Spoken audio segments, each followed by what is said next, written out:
for a couple of pages extra of scratch paper before the test begins.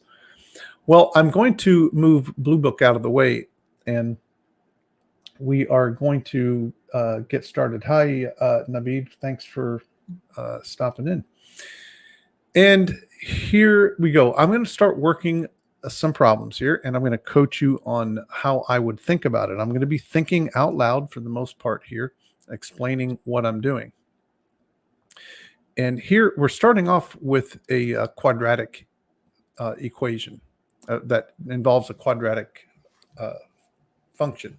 So this says in the xy plane, a line with the equation 2y equals c for some constant c intersects a parabola at exactly 1 point.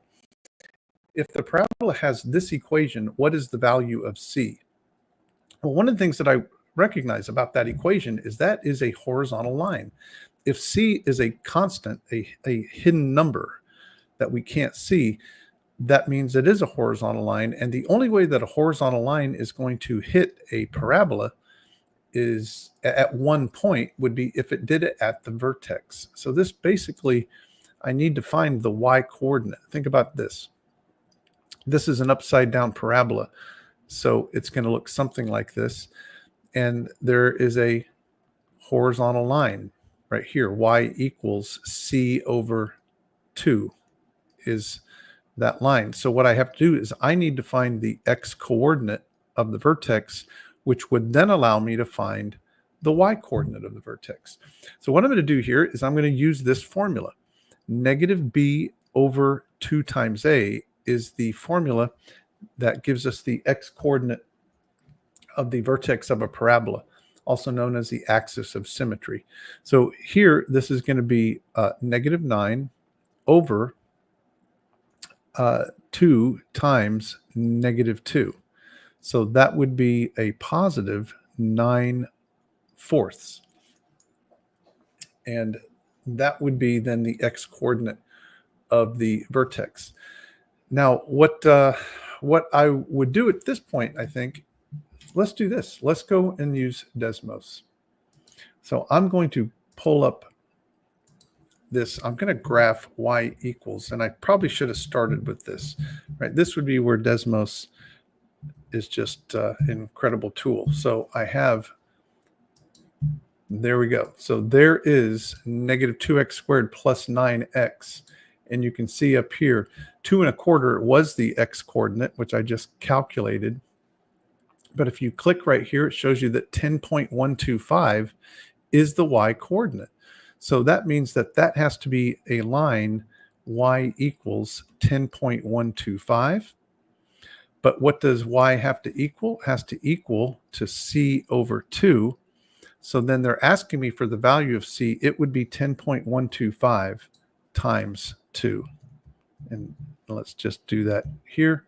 And there you go. So our answer here is going to be 20.25. So our first question, Desmos comes to the rescue and allows us to pretty quickly come up with a solution. All right. Again, this is Mr. Rich, and we are working through the SAT, getting ready for the test tomorrow morning. The next question. Rosa opened a savings account at a bank. The table shows the exponential relationship between the time t in years since Rosa opened the account and the total amount n in dollars in the account. If Rosa made no additional deposits or withdrawals, which following best? Okay, so they're just basically asking us which of these equations goes with these tables, this table of values, given that it is an exponential relationship. Well, one of the things that we notice is that the initial value is 604. And exponential relationships on this test are going to be looking something like this. A number, a constant, times a base raised to the x power. And if the, and we're talking about t here, right? And instead of y, we're talking about n. But if t is 0, then that means that this 604 is the initial amount. So I'm automatically drawn to this as my answer on this problem. That when t is 0, that would make this 1 plus 0.004 raised to the 0 raise something to the 0 power, it's 1, 604. And none of the other answers are going to give me 604 when t is 0. So anyways, that's the answer. I will make one point here about exponential relationships, that one of the things that you could do if you needed to know what is that 0.004, notice that since my x values are going up by 1, then these outputs should be proportional. So if you take 606.42 and you divide it by the 604, the number right in front of it, that gives you the base 1.004. So in other words, it looks like the interest rate was 0.4% based on that. Didn't need to do it though. Here, that got me right to the answer. Now, if you're not sure about, like if you look at a problem like this and you have no idea what is going on this problem, and you don't remember anything about exponential relationships, you still can do it, right? This is my point. What you could do is you could take this first value and say, which of these equations, when t is 0, gives me 604? This gives me n equals 1, no good, right? Because that would be 605 raised to the 0 power. It gives me an answer of 1, not 604. Same with this. Not going to give me the right answer. Here, when I put t equals 0, that becomes a 1. I get 604. If you try it on this, you're going to get 0.004. But Desmos will help you if you need to be plugging in these values for t to see what the output is to match it to the right equation. Let's move to the next one. Here is a geometry problem. Now, this is what I'm talking about, where the disadvantage of having a digital test and not having this problem on a piece of paper is that you can't write on your screen, obviously. But what I can do here is, if I was doing this on scratch paper, I would make my own picture so that I could write on it. I really would do that. And I would do SRPQ. I know this is a terrible, that's like the worst picture there. I'm going to try to get it a little bit closer to the center. I missed it again, but they tell me here that the circumference is 144 pi, and these are diameters, so they are passing through the center.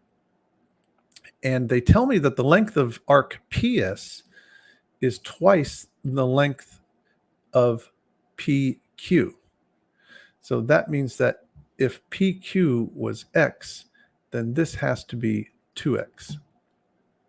And they want me to find the length of QR over here.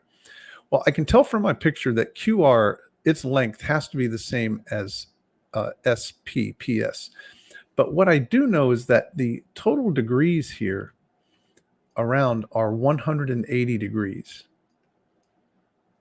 And I'm not even going to go that route. Let's do it this way. I know that the circumference is 144 pi, and I know that's all the way around the circle. But if I talk about going from S to Q, it would be half of the circumference. Half of 144 is 72. So that distance from S to Q has to be half of the circumference, 72 pi, and that has to be equal to 3x according to the picture, because this is 2x and that is x. So if you divide 72 by 3, we will do that. 72 divided by 3, and we get 24. So it looks like 24 pi is x, which makes this one twice that, 48 pi. And they wanted me to find arc QR, and so I'm going with 24 pi. And one of the tips, right, when you're getting ready to leave a problem is make sure that you are answering the right question. Just because I got x being we got x being 24, so yeah, okay, see, I almost made the mistake. If x is 24, that's 48, so we're going with B. So make sure though that you answer the correct question before you leave. The other tip that I tell my students is make sure also before you leave, look at the most similar problem, the most similar answer, and justify why it's not that. When I look at these, I might look at the 24 and just make sure that it wasn't that. Yeah, so 48 pi is what we're going to go with. Next question. I wanted to talk about this because it's likely, I think, that you'll see a question about margin of error. And if you haven't taken a statistics class, you may not know what in the world a margin of error is. So I want to explain it. But here, what they're telling us is that there is a population of 50,000 people. And from those 50,000, 1,000 were chosen at random and surveyed about a proposed piece of legislation. Based on the survey, it's estimated that 35% of people in the population support the legislation with an associated margin of error of 3%. Based on these results, which the following is a plausible, just think of that as being possible or a not unusual value for the total number in the population who support the proposed legislation. Well, if they give me 35% with a margin of error, what that means is with margin of error, it means that we would go above and below by that margin of error. In other words, if they're trying to measure the proportion of people who were in favor of this legislation, their sample came back at 35%. But they know that that's probably not the true value in the population because it's just a sample. So in statistics, what we do is we calculate a margin of error, which is based on a couple of things, including the sample size that they used. And we go a little bit above what our result was and a little bit below, and we create this interval in between which we think are the most likely values for the population. So the smallest value that they think are in favor of the legislation would be 32%, or it could be as high as 38%.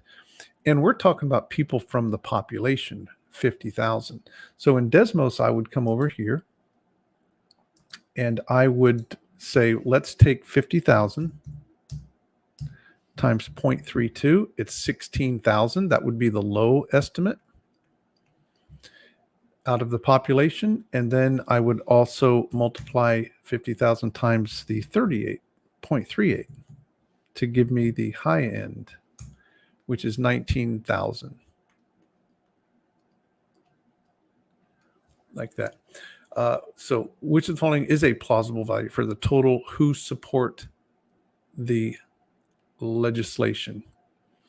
All right, so what number do we have? We have a 16,000 and a 19. So that's going to be it right there. That's the number that's in between the lower and upper limit.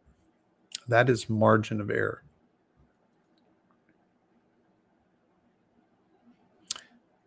Next, another, going back to geometry here.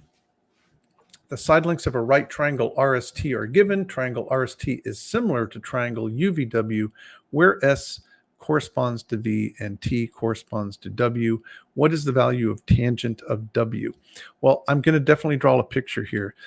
I look at those triangle lengths. Doesn't say anything. Well, it does say it's a right triangle. So let's make ourselves a right triangle. They don't tell you which angle in the name of the triangle is the right angle. However, this has to be the hypotenuse. So I'm going to call that TR, and that's 584. That makes this S.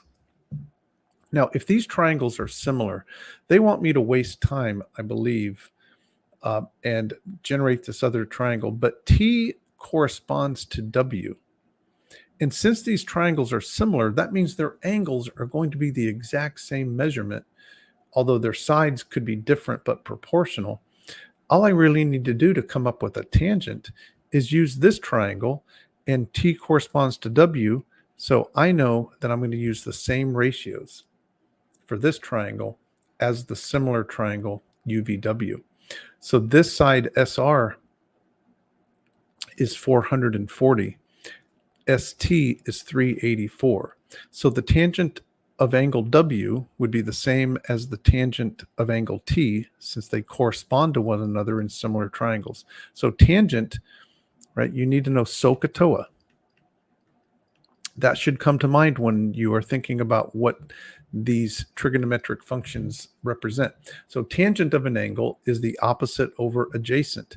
So tangent of W is going to be 440, the opposite side from angle T and W.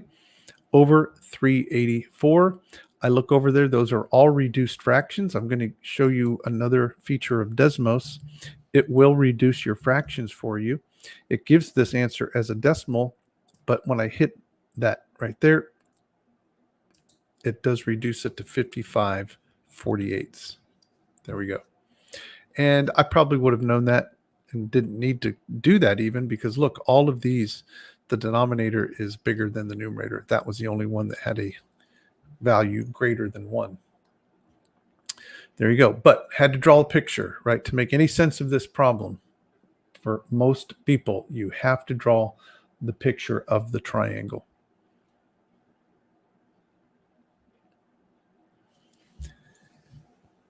In the XY plane, a circle has center C with coordinates HK. Points A and B lie on the circle. Point A has coordinates H plus 1, K plus root 102, and ACB is a right angle. What is the length of AB? I don't know about you, but I'm going to have to draw a picture here. Now, I'm going to put it in the XY coordinate system, but I don't have numbers here, but I'm going to still label this HK right here. And so there's a circle, and that's its center. Point A is on the circle, so I'll just put a random point here.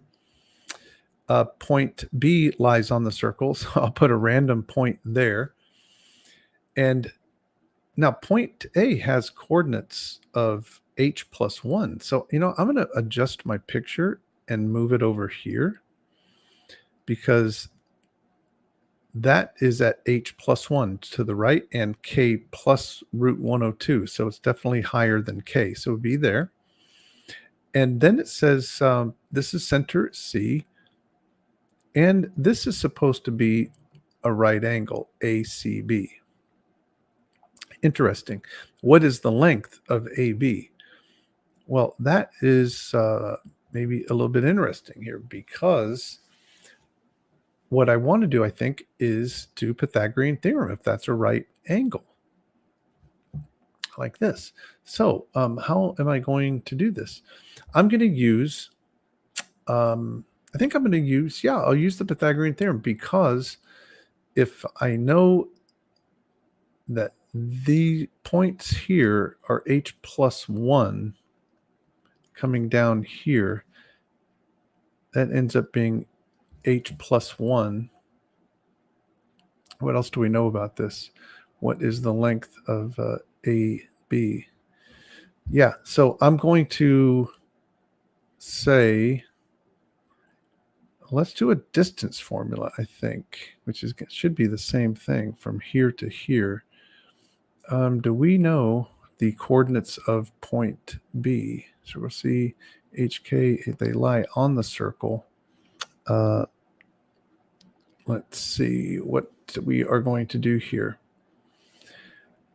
And yeah, so I'm going to then say that this distance right here, since I know that's HK, that distance AC is going to be, I'm going to take the H plus 1 minus H and square it like that. And then I'm doing the distance formula to find the length of AC. Then I would subtract the y coordinates, and C is at K, and that's at K plus root 102. So I would do K plus root 102. K plus root 102 minus K. And then I would square that. So what I'm doing here, students, is I'm taking this distance right here, K plus root 102. I'm subtracting those two y values. And then here I'm subtracting these two h values and square rooting that. That gives me that length right there. And what that does then is it tells me that this length AC is the square root of 1 squared plus the k's here cancel, plus 102. That would be the square root of 103. So that means AC is square root of 103, but CB has to be the same length because both of these are radiuses. So then I could find the length of AB by saying the square root of 103. Well, let's do it this way. Since this would be a isosceles right triangle, it's a 45, 45, 90 triangle. So to get the hypotenuse, I just need to multiply this by the square root of 2. Let me show you the reference sheet. Once you realize that you're dealing with a 45, 45, 90 triangle, this is what you have. We know that this is square root of 103. So, or I should say 103. So therefore I multiply it by the square root of 2 and I get the hypotenuse. And that is the thing that we are looking for. So this ends up being 100. Let's see. Let's make sure we got this right. This is, to get that length, was the square root of 103. Yeah, and we're multiplying that by the square root of 2. And it becomes the square root of 206. There we go. Spent a little bit too much time on that, but that is a problem. To draw a picture and use the distance formula and then a special right triangle. Let's move on. Well, let's take a look at this. This is an exponential problem that it's going to, we want to solve this really by matching the bases on either side. I already have a base of 4 on each side. I'm going to call this on the right side, though, 4 to the 7/3 by converting that from a radical to a fractional exponent. So therefore, 8c has to be equal to 7/3. So C is going to be equal to 7/24 when you divide both sides by 8. All right. Now, if you were like, boy, I sure don't know how to do this. I forget the rules of exponents and how to do it. I want to show you this, students. What I'm going to do, I think I'm going to do this. I'm going to graph both sides of that equation. See, when you're faced with graphing, or I should say solving an equation that has one variable,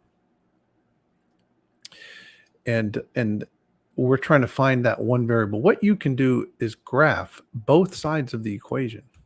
I'm going to graph y equals 4 raised to the 8x power. I'm going to use x as my variable, not c.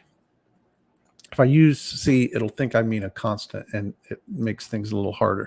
And then I'm going to graph y equals, I'm going to graph y equals 4 to the 7/3. But let's suppose I didn't even know how to convert it, that was the issue.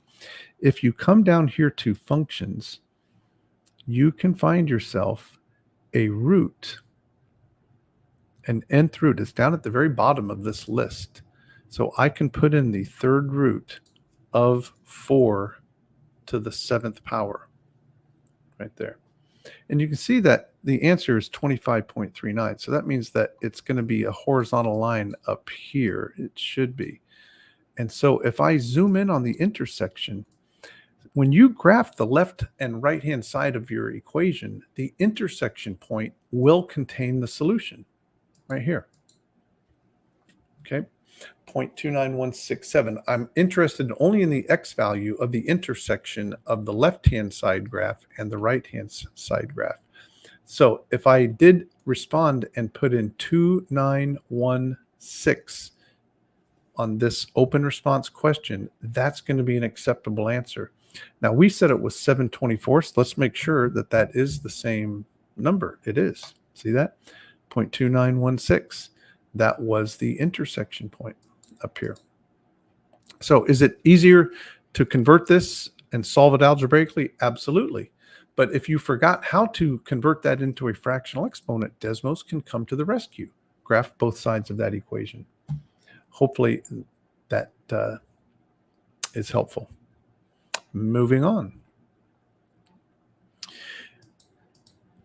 Right, you can expect to see a question on the test where they're going to give you perhaps a table of values for a function, and then they have another equation involving some other function here. So these are values that are solutions to g of x, but then they're defining g of x along with some other function that I don't know anything about. And then they're asking me for the y-intercept of this function that they didn't tell me. But let's take a close look at what this says. This says that f of x is a linear function. So whatever that is, and I don't know what it is, it's linear. So what I'm going to do then is I'm going to say, well, I'm going to try to come up with 2 points so I could find the equation of f of x, and then I could answer this question about the y-intercept. Well, how would I come up with 2 points that lie on f of x? Here's what I'm going to do. I'm going to solve that equation for f of x. F of x is g of x multiplied by x plus 3. I'm going to pick that point right there and take its x and its g of x and plug it into this equation. So f of negative 9 is equal to g of negative 9 times negative 9 plus 3. And this is g of negative 9 right here. So g of negative 9 is 0. That's negative 6. Okay, that's 0. That gives me one of the points that's on f, negative 9, comma 0, because I just calculated f of negative 9 to be that. Next, what I'm going to do on my scratch paper is I'm going to plug in one of these other points. I'll plug in 21, 5. So we had here g of x, we had f of x is g of x times x plus 3.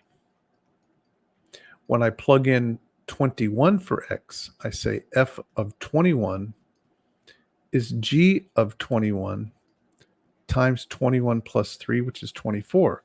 Well, g of 21 is 5. 5 times 24. What is that? I believe that's 120. So that means the other point is 21, comma 120. Those are 2 points that lie on f of x. So let's now come up with this equation. Now notice they're probably trying to get me to make a mistake and go with this answer right here, thinking, oh, there's my y-intercept. No, that's an x-intercept. So what I'm going to do is I am going to calculate the slope. And I'm going to do 120 minus 0 over 21 minus 9, which is 30. So the slope is 4. Now what I'm going to use is I'm going to use point slope. I'm going to say y minus 0 is equal to 4 times, I'm using this point right here, times x plus 9. And then I can see it's 4x plus 36. A is the answer. That's going to be the y, the y-intercept. So a struggle in a problem like this is knowing where to start. So I tell students all the time, try to do something to get the ball rolling, right? And that's easier said than done. However, when they're asking you about f of x, well, I could solve for f of x, right? And I get this.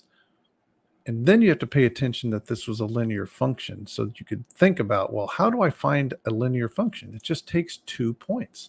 And you've got some numbers up here that you could plug in to get those 2 points.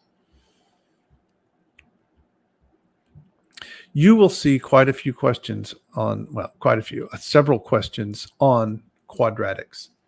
We already looked at one. Here is another, and I have more than that here. And again, we're at about the halfway point here, and my name is Mr. Rich, as you can see, and we are working through some SAT problems to help students get ready for the SAT tomorrow morning. We're looking at the math portion today. Here is this question. The graph of y equals 2x squared plus bx plus c is shown where b and c are constants. What's the value of b times c? Well, we don't know what b and c are. We have to go find them, or at least create an equation that would allow us to find what b times c is. Well, one of the things that I notice, I think I do know what C is though, because C in standard form is the y-intercept. So C is -6. We can look at that graph and know that here's what we're dealing with. Now, does that help me at this point to know what B times C is? Uh, maybe, maybe not. But one of the other things I notice here, students, is that this parabola passes through two specific points on the x-axis. That means that I know the equation of this parabola in its factored form. Notice the a is a 2, and therefore I'm going to, since it passes through -3, I know that that's x plus 3. And if it's passing through 1, it would be x minus 1. So actually, I think when I expand that out, I'm going to have the entire equation in standard form. So x plus 3, x minus 1 is going to be x squared plus 2x minus 3. And that was supposed to be a -6, right? Because it was a -6. But when I distribute the 2, I get 2x squared plus 4x minus 6. Now I see the C value here. There's B. My answer here is -24. One of the strategies on missing coefficients on quadratic type equations is they may give you a formula that's in standard form, and you have to create a formula either in this form, which was the factored form, or you know information about the vertex and you put it in vertex form. And then once you get it written into factored or vertex form, is you could expand it and multiply it out and then create a standard form from that. So in other words, that's what I did. I created this equation based on the x-intercepts, then multiplied it out to get it from factored into standard so I could then compare it to what we started with. I think you'll see that in a few other problems as we keep working through this. And now, was there a something that we could do here in Desmos to help us with this? There is, but it's not going to be worth the time to show you. It's to do it, but that is your algebra solution right there. 21, in the xy plane. So here's another quadratic. In the xy plane, a parabola with the equation y equals ax squared plus bx plus c, where a, b, c are constants, has a vertex at that point. If c is greater than 0, which of the following is a possible value of b? Yeah, this is one that I actually worked on today, in fact, with a student. And it's a bit of a struggle, but let's work it out. They told me the vertex. They gave me nothing about the parabola in standard form. A, B, and C are all missing, but they did tell me this C has to be greater than 0. So if I draw a sketch of what's happening here, at -5 and -100 is the vertex. And they do tell me C is greater than 0. C is the y-intercept. So I do know that this is a parabola that has to open up and pass through the y-axis above the x-axis because of the fact that the y-intercept is greater than 0. So what I'm going to do, since they gave me this coordinate of the vertex, I'm going to write the vertex form of the parabola. That would be x plus 5 squared minus 100, right? Because I'm using this, right? You want to know this vertex form for writing a parabola.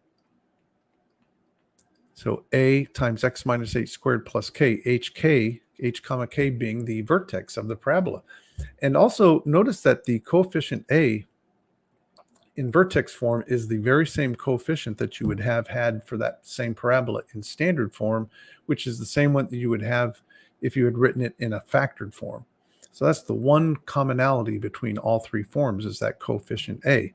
But like I said in the previous problem, what I'm going to do is I'm going to expand this out and convert this so I could compare it to this. So when you multiply this out, you have a times, this ends up being x squared plus 10x plus 25 minus 100. That a, that's the coefficient in front of the squared binomial, it does get distributed. And so we have 10xa plus 25a minus 100, like that. Well, what do we know? We know that c has to be greater than 0, and this whole thing is c right here. That constant would match up with this. That means that 25a minus 100 has to be greater than 0. And if you solve that inequality, it means a has to be a number that's larger than 4. Now, if a has to be a larger number than 4, then it does tell me something about b. Because if a was exactly 4, that would make b, because b is 10 times a, that would make it 40. And then when I look at my answer choices, the only one of these that would be larger than 40 is 60. Okay, so I didn't really solve for b. I found out the criteria was that b had to be greater than 40, because of the fact that a had to be greater than 4 over here. And that's our answer. All right, not an easy question, right? I mean, those are not like you see in your Algebra 2 or your AP pre-calc class even. Let's keep going. Got some more down here. Another quadratic. This says in the given quadratic function, a and k are constants. The graph f of x in the xy plane is a parabola that has that vertex. What is the value of a? Well, this is interesting because now they've given me a quadratic that is in factored form. And that tells me that one of the x-intercepts is at 3. But the vertex is at 5, negative 32. So I'm making myself a little sketch. So the parabola is coming through here, down to the vertex and coming back. And because of symmetry, all of a sudden, I know that this has to be a 7, because that 5, the x-coordinate of the vertex, has to be halfway between the two x-intercepts. So I really do now know what k is, right? K has to be a 7. So it kind of fills in the missing piece for me. This function is a times x minus 3, x minus 7. Well, what am I going to do to find the value of a? I think the only thing I could do is take this point that I know passes through, that the vertex passes through, and plug this in. So I'm going to put a negative 32 here, and I'll put the 5 in. That makes this a 2. That makes this a negative 2, and then I can solve that for a, and that would be 32 divided by negative 4. It looks like it's an 8. So again, you can see that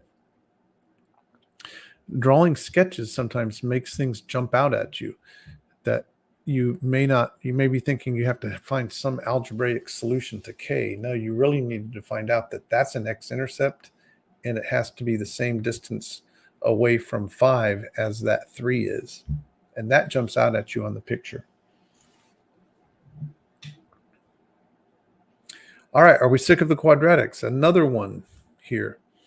The given equation has a minus 2 times the square root of b as one of its solutions, where a and b are integer constants. What is the value of a plus b?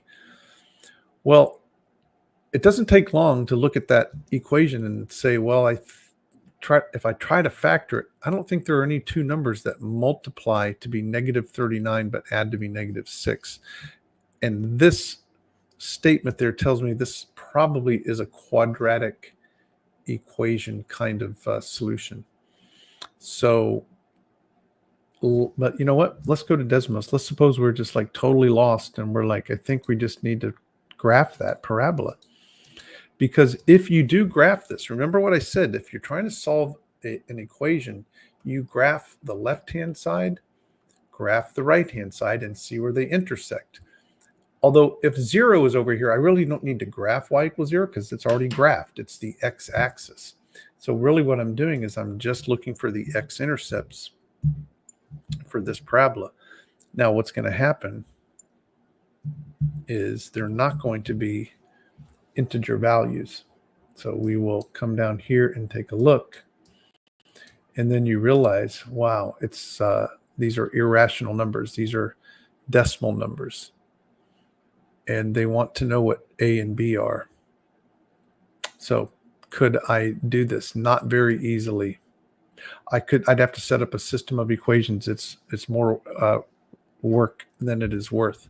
But I'm going to just throw this into the quadratic formula. So this is a type of problem that does demonstrate you need to go into this test knowing the quadratic formula. It's not maybe the most likely kind of quadratic equation problem that you have to use the quadratic formula, but we do here. So this is going to be negative b would be a positive 6, plus or minus b squared would be 36 minus 4 times 1 times negative 39. And that would be all over 2.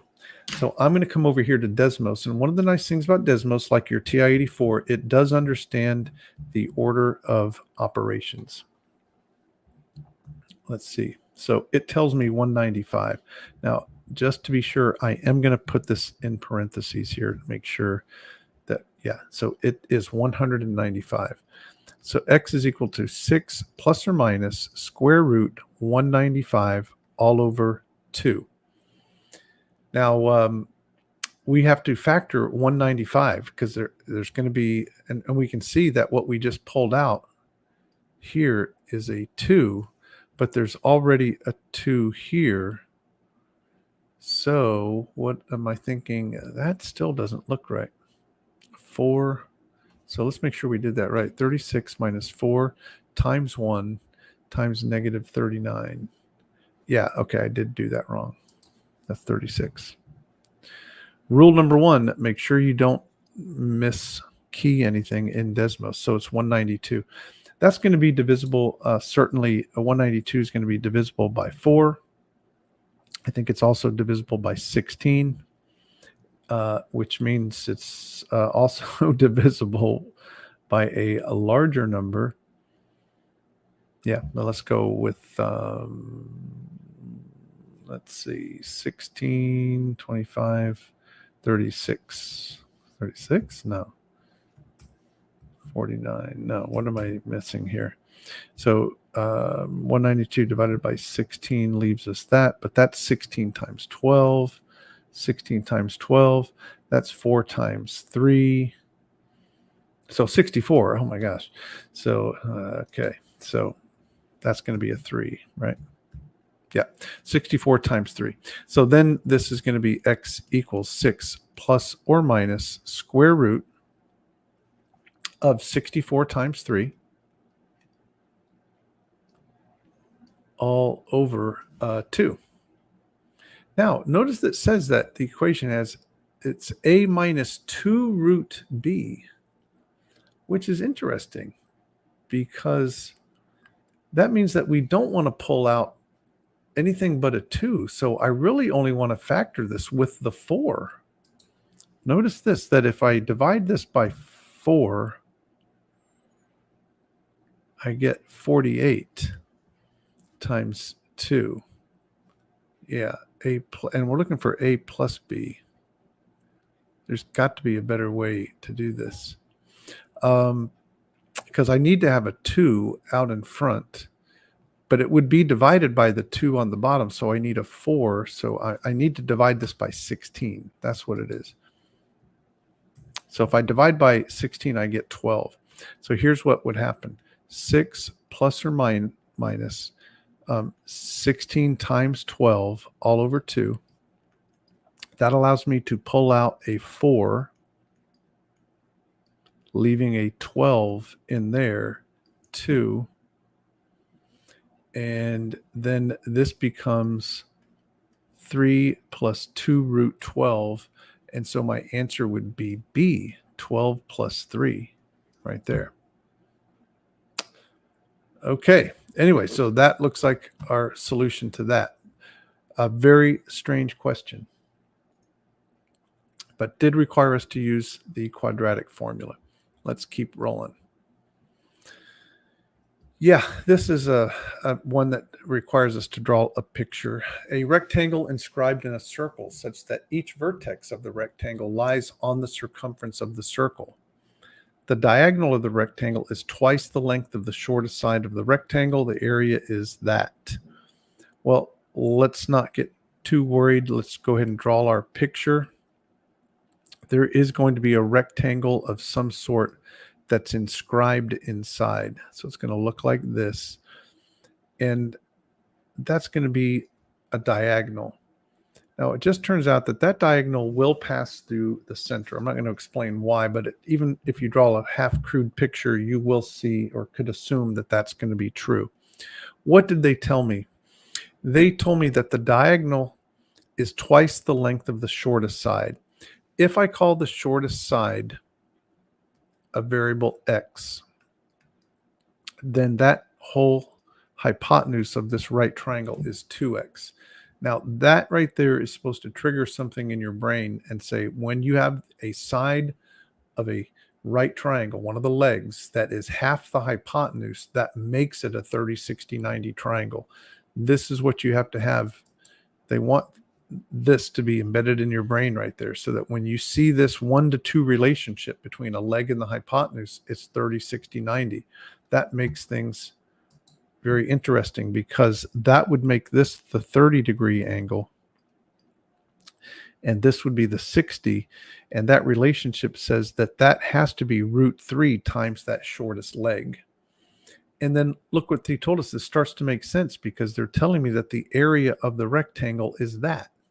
Well, I can make an equation now, because I know that the area of a rectangle is length times width. This is 1089 root 3. This would be root 3x times x, multiplying the length and width. The root 3's are going to cancel. I'm solving x squared equals 1089. If you square root 1089, that's going to be our value for x. If I type SQRT, I do get that. It's 33. So x is 33. And I don't want to get too excited and say, great, I got 33 as my answer. I need to go back and read the question. It says, what is the length in units of the diameter of the circle? Well, this 33 is right here. 2x, turns out, is the diameter. 66 is the answer for this one.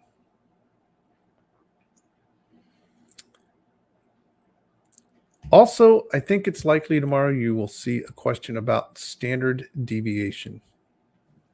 They don't require you to ever calculate standard deviation. In AP Stats, you'll see there's several formulas for it, but you just need to know what is standard deviation.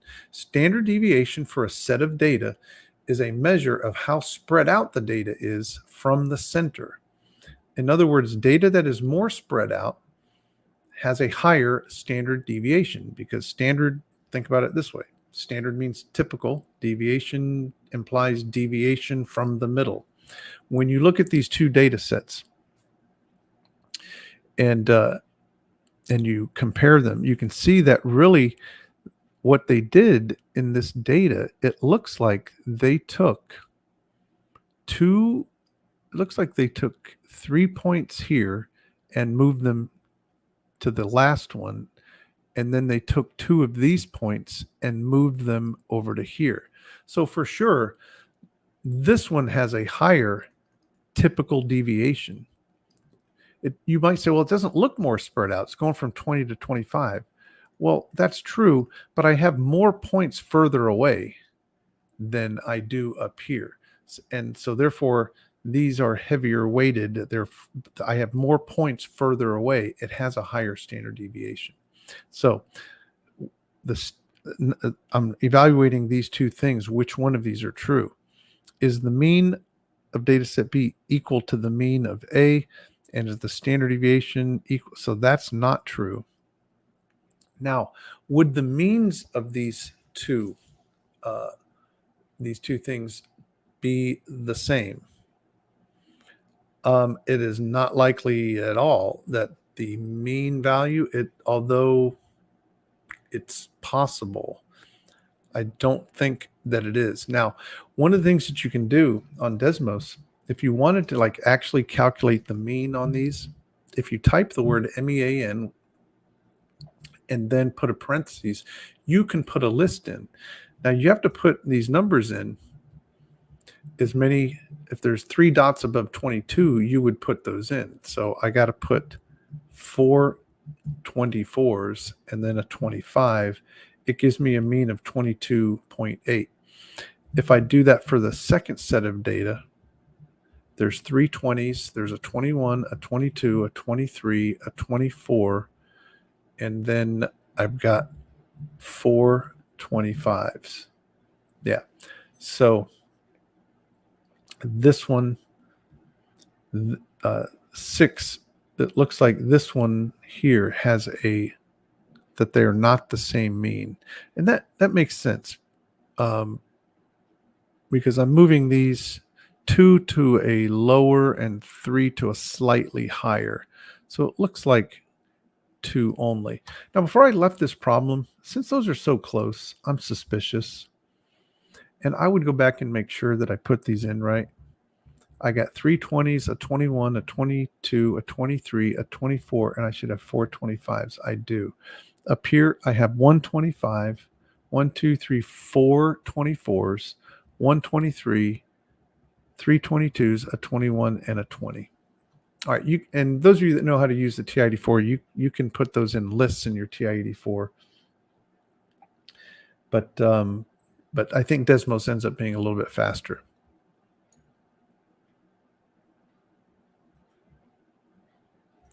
Next one. This one also has to do with a margin of error. I think I'm going to skip this one because I already explained a margin of error earlier. Yep, let's take a look at this one here. The area of Wampatuck State Park in Massachusetts is 5.5 square miles. Which of the following is closest to the area of this park in square kilometers? Well, one of the things you have to remember is that if you're talking about area, you need to square both sides of this, right? If I square 1 kilometer, I'm going to get 1 kilometer squared. And if you square 0.62, I get 0.3844 square miles. So 1 square kilometer is 0.3844 square miles. So that means then I can use a proportion to solve this. It's not the only way, but I'm going to say that 5.5 square miles is to some number of square kilometers, and that has to be the same ratio here, putting square miles on the top, 1 kilometer down here. If you cross multiply, you get x times 0.3844 equals 5. So my answer is going to be dividing 5 by 0.3844. 3844. Did I do that right? How about 5.5? 14.3. There it is. All right. Another thing that I think you're likely to see tomorrow is density. They have been, I don't know it just seems since the digital version, it seems like they've started asking density questions and they don't give you the formula for density. But this says that the mass of a foam block is 8 kilograms. The volume of the block is 20 cubic meters. What is the density in kilograms per cubic meter of the block? You don't want to say, well, I forgot what density is, right? You got to say, how could I figure this out? If they give me the units of the density, that really does tell me the formula. It tells me the math involved because it says kilograms per, right? What does per mean in math? It means division. It means kilograms for every or per every cubic meter. That's division. So density is mass over the volume. So this is just very straightforward. 8 divided by 20 is what we're talking about. 8 over 20. So it's 0.4. They'll also on the test ask you about population density or something else. And density is going to be division. It's going to be some quantity on the top and then some distance or some area or something that you're dividing by on the bottom. So be on the lookout for that. And I think we're getting close to the end here. And I think this is our last problem. In the given system of equations, A and B are non-zero constants. If the system has infinitely many solutions, what is the value of A plus B? When I look at these two equations, I want to consider what type are they? Are these quadratics? Are these linear? Are these exponential? What are we dealing with? And since the variables x and y all have one exponents, it means that these are two linear functions. And that means that if there are infinite solutions, it means they have to represent the same line. So there's several ways that you could approach this. I'm going to take this approach on this problem. I'm going to solve it as though I was going to use elimination. I'm going to get the x's and y's on one side. So this first equation would be, I'm going to move this 7x over. It would be negative 7x minus bx plus 5y equals 6. Over here, this would become negative 12x when I move this one over. This would be plus ay, and then I would move that negative 12 over. And it would become positive 12. Now, what has to happen here? It wants me to find A plus B, so I'm going to find both A and B here. What has to happen if there are infinitely many solutions? I need to add these two equations and get 0 equals 0. That's what happens on a system where the two equations are actually the same line. Well, I'm going to match up the 6 and the 12, and I'm going to multiply this bottom equation by the top equation by negative 2. So that's going to make 14x plus 2bx minus 10y equals negative 12. Because I know what has to happen on the right side. These two things need to cancel each other out. So that's still negative 12. This is still plus a times y, and that's a 12. So I now know what a is. A has to be 10 because these two have to cancel out. So a is going to be 10. And b, I need to find what b is. Well, the coefficient here, what we have to do is realize that the coefficient in front of the x would be written like this. It would be 14. It would be 14 plus 2b times x, because x is the common factor there. So what must be true? This coefficient has to be equal to a positive 12. So 14 plus 2b must be equal to 12. And so therefore, when I solve this, I subtract 14, I get 2b is -2, B is a -1, A was a 10, and my answer then, when I add those two together, gives me a 9. And that would be the last problem right there, students. The other way to do this that I do train students to do on these types of equations is you can take these two linear functions. I'm not going to do it here. And I haven't ever done it on this one. I assume that this wouldn't be too difficult. Is you convert them both into y equals mx plus b. Because if there are infinite solutions, it means that they have to have the same slope and they have to have the same y-intercept. So you could equate the slopes and equate the y-intercepts, and then you can solve for those missing coefficients right there. Now, there is one other thing that I want to say before we go. And of all of those quadratic equations that I did not give you one that involved a discriminant. And I want to do a discriminant problem before we go. So hold on just a second. And I'm going to, so you're going to have to look at me here and my entire room back here because I'm going to go grab a problem. It's almost a sure thing that you're going to see a problem that involves you using the discriminant in a quadratic. And I'm going to go grab one, and it's going to be our last problem.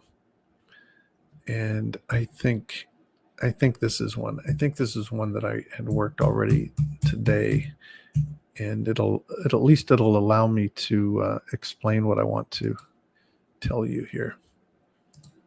So bear with me while I grab this. And if you are watching live, put a comment up there so I know that you were here. And let's go back here.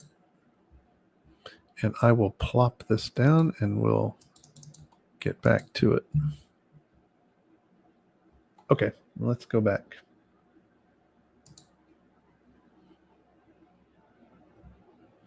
In the given system of equations, B is a positive constant. The system has exactly one distinct real solution. What is the value of B?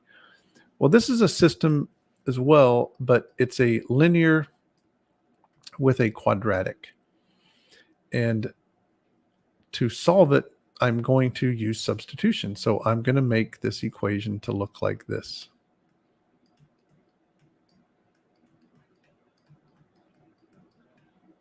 I am going to bring the 4x over to the other side because this is a quadratic that I want to solve. So that's going to be plus bx minus 4x. I'm grouping those together because they both are x terms, and I have plus 3.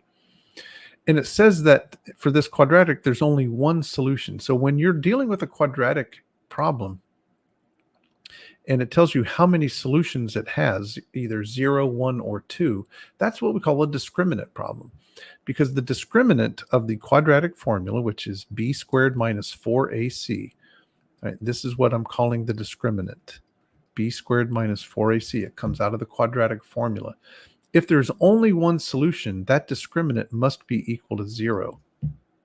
So this is actually what I'm going to be solving for b, because that's what has to be true for this. Notice also that if they told me that there were two real solutions, then I would make an inequality, and I would say it must be greater than 0. Or if it told me there were no solutions, then the discriminant has to be less than 0. But here it's equal to 0. Well, when you look at this quadratic, it is in standard form, but it's a little tricky to get the a, the b, and the c that we need. Well, a is easy.